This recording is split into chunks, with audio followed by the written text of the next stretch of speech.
Salut, c'est Max et sur cette chaîne, je t'aide à mieux comprendre les marchés boursiers. Aujourd'hui dans cette vidéo, je te propose qu'on s'inspire des meilleurs investisseurs en regardant ensemble le portefeuille d'un fonds de gestion qui s'appelle Bridgewater Associates qui est dirigé par Ray Dalio. Ce portefeuille est relativement intéressant à regarder. Donc déjà, c'est un fonds de gestion relativement important puisqu'il a ici 20 milliards d'actifs sous encours. Pourquoi c'est un portefeuille relativement intéressant ? Généralement, on est habitué à voir des investisseurs qui investissent principalement sur des actions, uniquement des actions. Cependant, en fait, Ray Dalio, lui, sa philosophie, c'est plutôt d'avoir un portefeuille qu'on appelle all weathers. En gros, qui va pouvoir tenir la route, peu importe les conditions économiques. Et donc, pour ce faire, il va investir sur 4 classes d'actifs, qui sont les actions, les obligations, les matières premières et l'or. Et en gros, en fonction de la situation macroéconomique, il va investir sur un de ces 4 actifs afin d'obtenir les meilleurs rendements. Donc, pour t'expliquer ce schéma, en gros, il va partir du principe qu'on est soit en période déflationniste, soit en période inflationniste. Une période déflationniste, c'est quand, en gros, le prix des biens et des services diminue. En revanche, dans les périodes inflationnistes, c'est quand le prix des biens et des services augmente. Donc là, concrètement, on est depuis pas mal de temps dans une période inflationniste, avec des banques centrales qui essayent de garder une inflation aux alentours des 2%. Et ensuite, l'autre axe à prendre en compte, c'est de savoir si actuellement l'économie dans son ensemble est plus en phase de croissance ou en phase de récession. Et en gros, lorsque vous êtes en phase de récession, les obligations et l'or vont prendre de la valeur. En revanche, lorsque vous êtes en phase de croissance, généralement, les actifs qui performent le mieux, ça va être les actions, la matière première et aussi un petit peu les obligations. Donc par exemple, depuis la crise des subprimes en 2008, on a été dans une période inflationniste et on a eu de la croissance économique. Et bien dans ce cas-là, si vous regardez quels sont les actifs qui ont le mieux performé, ça a été principalement ici les actions. Et donc là, tu commences à te dire, en fait, c'est relativement simple. Si je sais dans quelle phase je suis entre ces 4, je vais acheter l'actif qui correspond à ces phases pour avoir les meilleurs rendements possibles. Alors ça, en théorie, oui. Cependant, tu ne peux pas réaliser ce qu'on appelle du timing market. Autant, en fait, il va être assez simple de savoir si tu te situes plus ici, ici, ici ou ici. Cependant, la chose que tu ne sais pas, c'est à quelle phase réellement on est. Parce que peut-être si on est en tout début de période de croissance économique avec de l'inflation, dans ce cas-là, acheter des actions, c'est très bien. Sauf que toi, peut-être qu'au moment où tu vas investir, c'est peut-être la fin justement de cette croissance économique et on va commencer à rentrer en récession. Dans ce cas-là, si tu achetais des actions au moment-là, même si actuellement on est dans cette phase, tu as de grandes chances que tes actions sous-performent parce que justement, en fait, on va rentrer très prochainement en récession économique. Dans ce cas-là, il aurait mieux fallu acheter de l'or. Et donc c'est pour ça que le market timing, c'est très compliqué à réaliser. Et pour ce faire, Ray Dalio et son fonds, ils ont pas décidé de acheter un actif puis le vendre pour remettre tout dans un autre, mais ils ont décidé de répartir leur portefeuille. Et donc en gros, la répartition du portefeuille de Ray Dalio, ça va être 30% dans des actions, 40% dans des obligations à long terme, donc ça en gros c'est des obligations qui ont une date d'échéance supérieure à 20 ans, 15% autres dans des obligations là moyen terme, dont là l'échéance est comprise entre 7 et 10 ans, 7,5% dans de l'or, et enfin 7,5% dans de la matière première.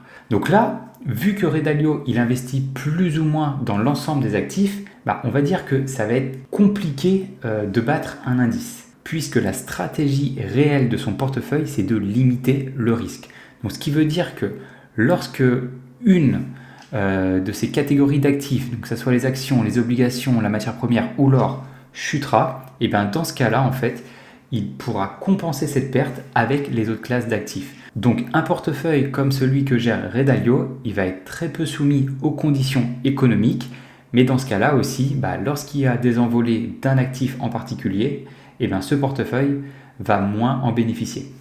Donc maintenant, si on retourne à son portefeuille, donc vu que je n'utilise pas ici un compte pro, je ne vais pas forcément pouvoir tout voir, mais en gros, comme on peut le voir ici, sur 10 ans, la performance de son portefeuille a été d'un peu plus de 11%. Si on comparait par exemple par rapport au S&P 500, cette performance est moins bonne. Et la raison, elle est relativement simple. Le portefeuille de Ray Dalio, comme je te le disais, comporte environ 30% des actions. Et depuis 10 ans, l'actif qui surperforme le plus, eh bien, ça a été les actions. Maintenant, si on regarde ces différentes positions qu'il a, comme on peut le voir ici, une grande partie de son portefeuille, là ça représente quand même 11%, quasiment 12%, il investit dans des ETF. Pourquoi ? Il ne veut pas forcément trop s'embêter à choisir lui-même ses actions.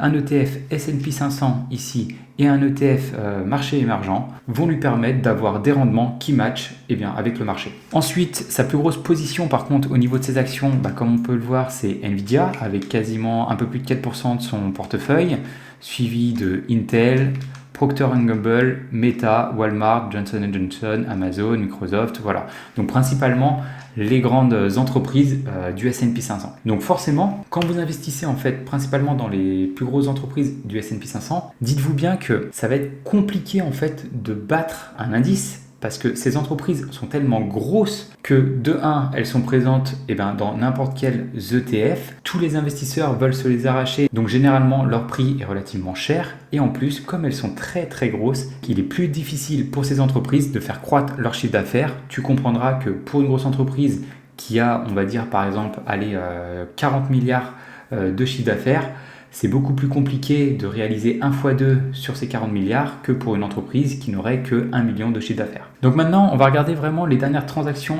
qu'a réalisé Ray Dalio au deuxième trimestre 2024.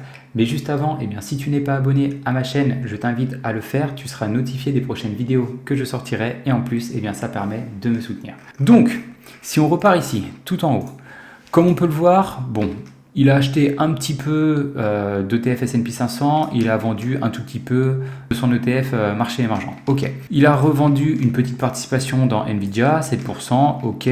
Une participation relativement plus importante sur Alphabet, quasiment un peu plus de 15%. Il a revendu du Procter & Gamble pour 12%. Un petit peu de Meta. Donc comme on peut le voir, Meta il a fait une belle plus-value ici. Il avait acheté l'action à $241 pour la revendre à quasiment $600.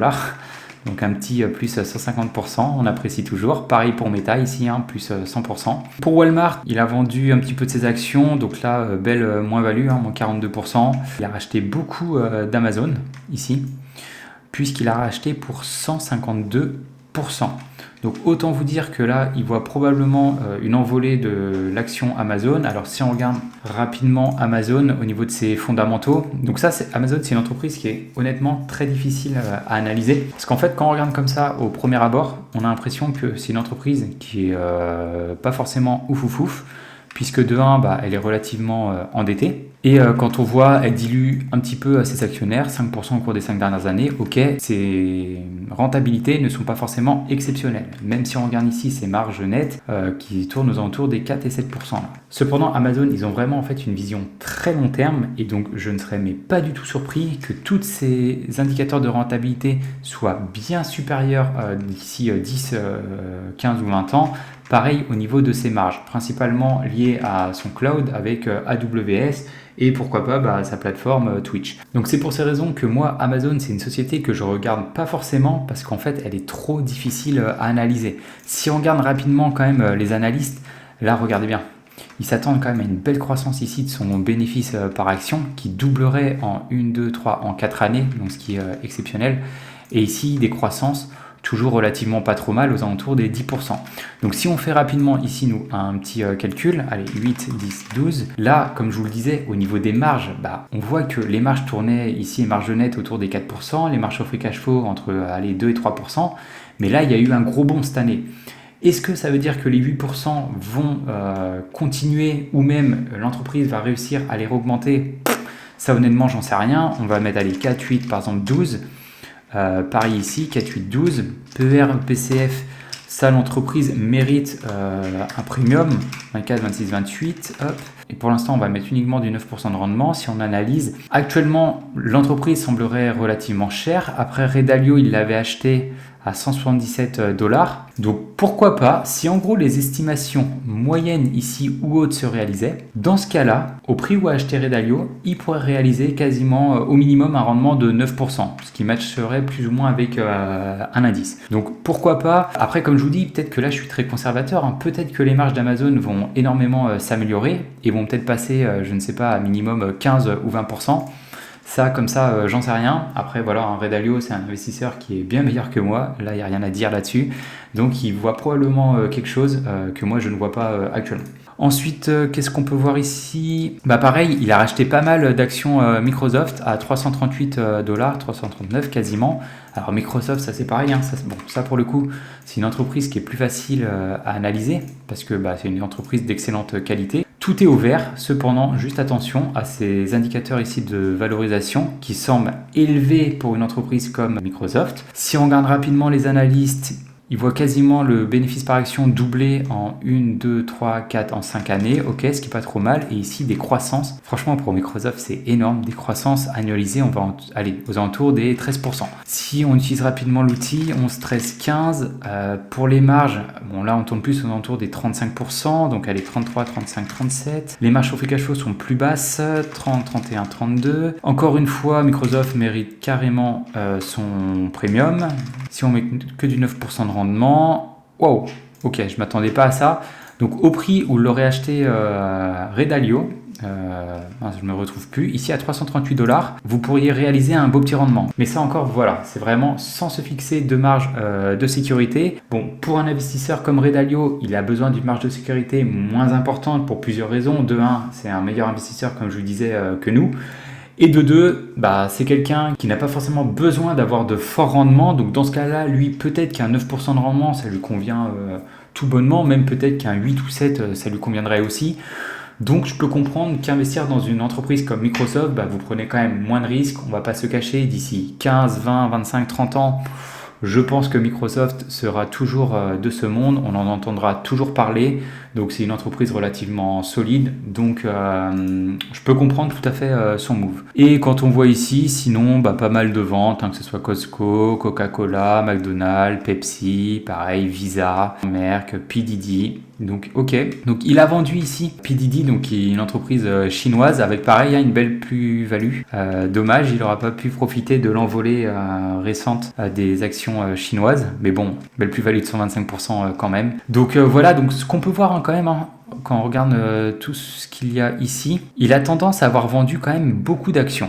Alors, est-ce que c'est parce qu'il veut avoir du cash pour réinvestir dans les prochains actifs parce qu'il verrait peut-être qu'ici, on est peut-être dans une situation où la croissance, elle commence à être un peu à la peine. Donc peut-être qu'il commence à vendre un peu de ses actifs pour les réallouer peut-être, je sais pas, en or ou en obligation, ce qui ne serait pas impossible. Donc voilà, c'était un rapide coup d'œil du fonds de gestion Bridgewater qui est dirigé par Redalio. Si tu ne l'as pas encore vu, je t'ai fait une vidéo sur les différentes erreurs qu'il faut absolument que tu évites avant d'investir en bourse. La vidéo se situe juste ici. Et dans tous les cas, nous on se retrouve dans une prochaine. Ciao!